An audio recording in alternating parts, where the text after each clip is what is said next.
The bad part about traveling Vietnam is that if you're not careful, you can get scammed when getting transport around the city. But the good part is, in this episode of Vietnam Unpacked, I'll be breaking down all the transport options from cheapest to most expensive, basically to help you choose which one to use and when to use them. First, let's talk about local buses. The good thing about it is it's really cheap, so it costs around 3 to 10k. And to see all the bus timetables in your city, you can just use this bus map app. But I've heard it can be really packed, especially during rush hour. You also need cash, and it's also going to be a language barrier. Now, the second option you have is by using the metro, and this is only available in Hanoi and Ho Chi Minh City. And the good part is it costs 6 to 20k per ride. It's also really modern and clean. I felt like I was in Japan or something. You can also just tap with your foreign credit card. But the bad part is the train stations are really inconvenient to get to unless you're already staying near the station. And it's also not really useful because there's only one functional line. You can also rent a scooter. The good part is on average it costs 150k per day and you get free roam. You're not tied to like rideshare services. But the bad part is it's hard to do it legally if you're from Australia or the US. Just because Vietnam doesn't recognize our international driver's license. You need an international driving permit that Vietnam recognizes, so you have to check depending on your country. But if you can get a bike that's under 50cc, you don't need a local license. And instead, I just recommend being a passenger princess around the city. I wouldn't recommend taxis if you're a tourist, just because there's too many scams where they won't like use a meter. But if you really need to use a taxi, Vinasun or Mylan are the legit companies. Ignore those people at the airport yelling taxi, taxi, taxi. And you follow those guys, you're basically guaranteed to get scammed. Double, triple what the fair price would be. Some of them will even wear like a Grab uniform, pretend to be like Grab.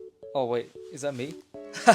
These are the three main rideshare apps in Vietnam. They'll all be around the same price. You can pick between a scooter or a car. Grab is basically like the Uber of Vietnam, so you can also get food delivery on this too. Green SM, they use the electric VinFast vehicles. But if you're going around the city and stopping at a lot of places in a day, I'd actually recommend getting a private driver. If you hire one for one day, they'll stay with you for the entire day and wait for you at every single stop. I was really lucky that I found one in Da Nang just by chance. I booked a taxi right at the airport on Grab. He said, I also do day rates, so if you want me to take around, then here's my WhatsApp and just message me. I went there with no itinerary and I'd ask him like for local recs and they would show me food spots that only locals know. Also bargain for me at the markets, and that's how you get the local rates. So if you find a really good driver, ask him if they do day rates. But if you just want a secure one, then Klook has a lot of options, and I also have a discount code for those. So that's all about traveling within the city, but I'll talk about the best way to go from city to city in the next video.